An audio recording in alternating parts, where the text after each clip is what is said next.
Hello and welcome back on the series of lectures on pot plant cultivation. In the first lecture, we talked about as to how to maintain pots, how to cultivate plants in them and how to store them for longer durations. Today, we will talk about as to what are the different methods as well as requirements of maintaining these plants for desired durations. Ordinarily, in all the pots that are maintained, we cultivate usually perennial plants, that is those which can survive for more than 2 years. That means the plants should be able to not only survive, but also maintain their productive quality as well as commercial quality for as long as we want. In general, under natural habitats, that is, once the plants grow in the soil in either forests or in other habitats, they have tremendous space available not only for their aerial parts to sprout to, but also suitable space for the underground portion, that is either the root or the rhizome or other part to grow in. However, in the pot, not only is the space limited for the roots that grow within the pot, but there is also a limited space for the aerial parts around the area in which we cultivate these pots. As you can see, the size of the pot is usually variable, but that variability is actually related to the type of the plant we cultivate in them. Ordinarily, every plant has a potential to produce growth every year, that is referred to as annual growth.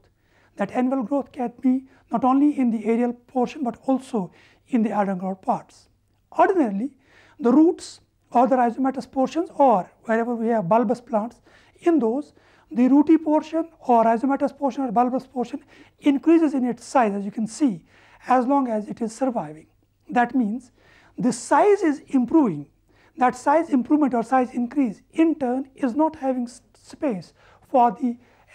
plant to sustain. That means once we grow a plant in a pot, as you can see here, its root is increasing in size. That increase in the size is not having suitable space. That means after a couple of years, that root actually will not be able to survive in terms of its growth as well as in terms of supporting whatever grows above it. That means in that case, either the plant will die, or if we want to maintain it, we have to modify either the structure of the plant as such or modify whatever requirements there are.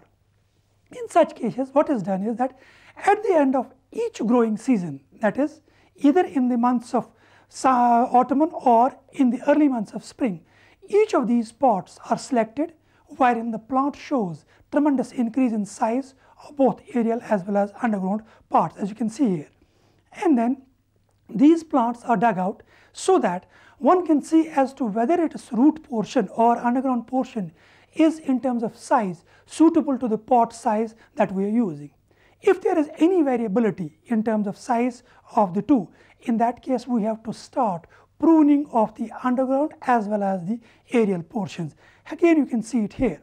The plant has been dug out, and in that case what is done is that whatever excessive roots are developed, that means whatever adventitious roots are developing towards the peripheral portion of the pot, as you can see again here, these roots are to be cut off so that that plant in turn is able to survive within that pot. But here, an important factor is that we have to see that at the time of digging out this plant, that is removing it from the pot in no way should be either broken or the soil that is associated with the plant is not thrown away. Reason for this is that sometimes the pot or the soil that is surrounding the roots can have with it certain microbes or certain microbial organisms, which in turn can actually help the survival of the plant. Again, you can see it here. What we do is we try to loosen the soil around the root, and after loosening it down, we try to keep it separately so that whatever excessive parts of the roots have been cut off. Again, you can see it, we are cutting off the roots, and these cut off roots in turn are then thrown away, but the main part, that is the basic root of the plant that is cultivated in a crop, this pot, as well as the basic soil that was lying adjacent to these roots, is actually restored in the same pot in which we tried to actually plant it. That means whatever association was there between the root as well as the organic matter of the soil, which can be microbial association or inorganic association, that association is maintained. That is what we are doing here. We are cutting off excessive size of the roots as well as trying to throw them away, but not throwing away the soil which may contain important microbes associated with the plant.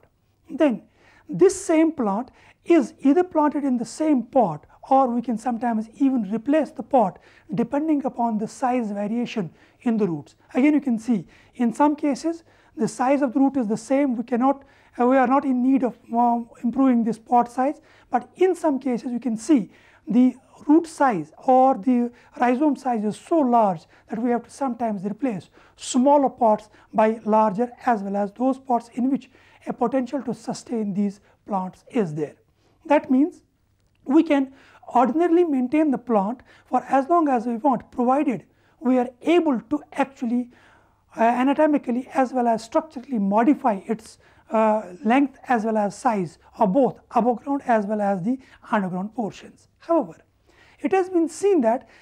this propagation or cutting should be carried out only in those plants where the pruning of the roots or shoots does not in any way affect the ornamental quality as well as the ornamental quantity of the plant.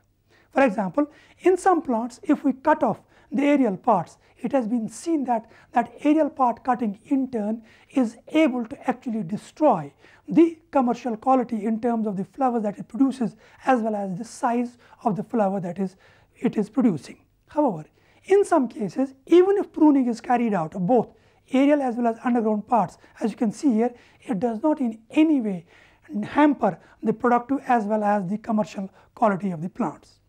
Now, once this pot plant has been pruned up in terms of its roots as well as its shoot, it can be then rekept in the same conditions in which we were ornamentally cultivating or locating it. However, here an important requirement is that after cutting or pruning of the branches as well as roots, it is in need to be kept under shady conditions for at least a week or sometimes even a fortnight. Reason for this is that cutting of the roots as well as cutting of the shoots sometimes is able to hamper the productive as well as adaptability potential of these plants. Again, you can see after cutting and pruning, we have kept these plants under shady controlled conditions.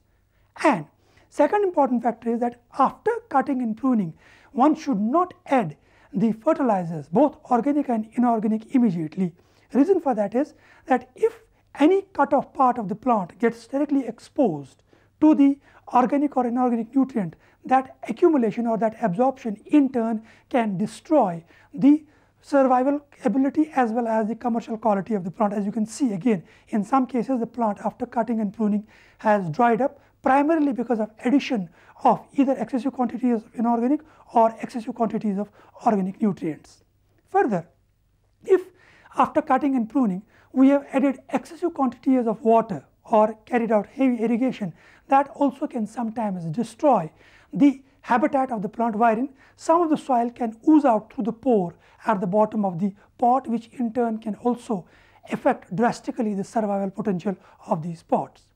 Now, it has been seen that once this pruning is carried out, in some cases that pruning also can be modified, wherein we can design a plot or a plant in terms of where we want to cultivate it. As you can see here, some of the plants have been kept in hanging loops. That means we have cultivated a plant in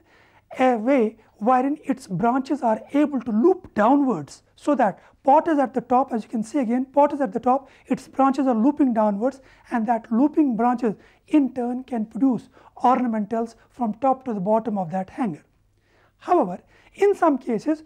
it is seen that the pot may actually be able to support a plant which actually needs a supportive structure. In that case, what is done is that within the pot we try to plant a stick or an iron segment, which in turn is able to support the creeping plant. As you can see again, some pots containing creeping individuals which in turn actually climb around that support, so that that support actually becomes one of the ornamental pots of that plant. It has been seen that such maintenance, wherein we have drooping plants or creeping plants within the pots, as you can see here, that in turn can actually improve the quality of the ornamental as well as the commercial value of these plants. This has been seen not only help in the adaptability patterns, but also improve the productive quality as well as productive potential of these plants. Now, after these steps have been carried on, there is another requirement as to where we can actually maintain these pots. Ordinarily, we tend to use them for ornamentation of the peripheral structures of the home or on the peripheral boundaries of the lawn, or sometimes even try to hang them in the outer portions of the house. However, as you can see in the picture, we have created what are referred to as circular loops. In these circular loops, there are cavities, and within these cavities we try to hang pots which may either be of the same type in terms of the plant that is cultivated in them, or they can also vary in terms of not only the plant but also the habitat of the plant. In the terminal portion, as you can see here, we have erect pots or erect plants in the pots, but in the basal circles we have pots which have in them the looping portion. That means in the same structure we can maintain different types of plants in the pots, which in turn can actually modify the ornamental structure that is used for their reflection. However, it has been seen that if such a structure actually is composed of those plants which have no adaptability to the same habitat condition, that is, wherein we keep them continuously in sunny conditions or under shady conditions or under extremely dry or extremely moist conditions, we will see that some of the plants can show better adaptability and some of the plants can show a poorer adaptability. This is primarily because some plants have a preference for sunny conditions, some for shady conditions, some for dry conditions, and some for moist conditions. That means even in plantation as well as in keeping them under different conditions, we have to select pots which are of the same type in terms of the plants that are grown in them, as well as in terms of adaptability of the plants which are grown in these pots. Now, once this has been standardized, it has been seen that this standardization in turn can sometimes also be used for not only improving the productive quality but also improving the methods of multiplication. Ordinarily, the pot plants are usually multiplied by using what is referred to as vegetative propagation or cuttings. Now, cutting actually means wherein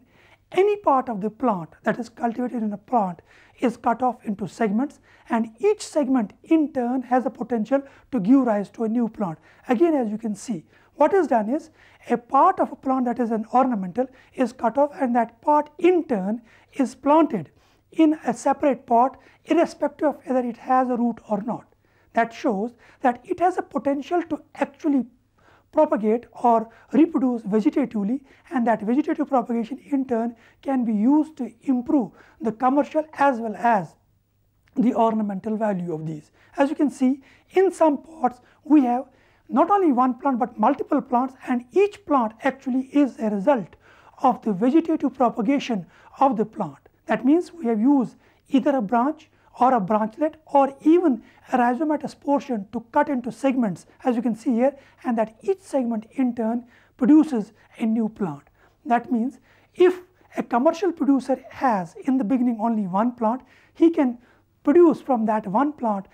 at least a couple of dozen plants by vegetatively propagating them by cutting stems or sometimes branches or sometimes even the root portions, which in turn can reproduce almost identical progeny as the parent was like. That means in the pot plants, cultivation through seeds or other propagules is difficult, but wherein the propagation through vegetative cuttings or the rhizomatous cuttings is easier as well as commercially useful. However, in this case, two important characters are to be followed. One, as to which particular season should be used for vegetative propagation, and second, what type of the habitat that vegetative propagation is in need of.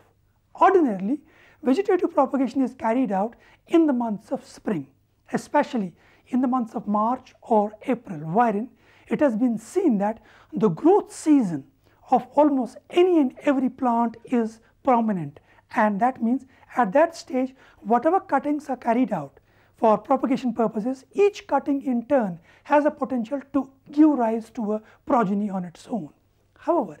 if we use cuttings in the months of June, July, that is in peak of summer, it has been seen that initially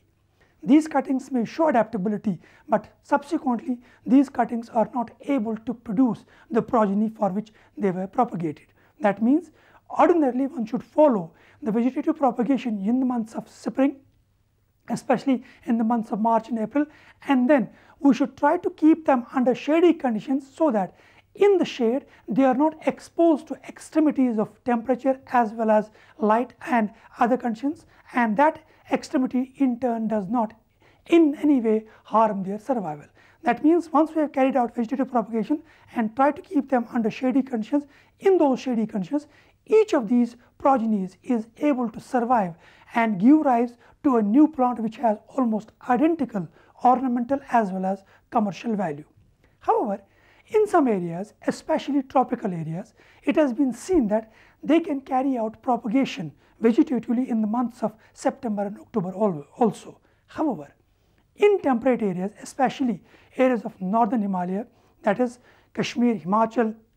Haryana, some parts of Punjab, we cannot follow that. Reason for that is here the winter is extremely cold, and in cold winter this vegetative propagation does not in any way facilitate the survival of the progeny that is produced from that cutting. Again, as you can see, whatever propagation we carry out, it shows reflections that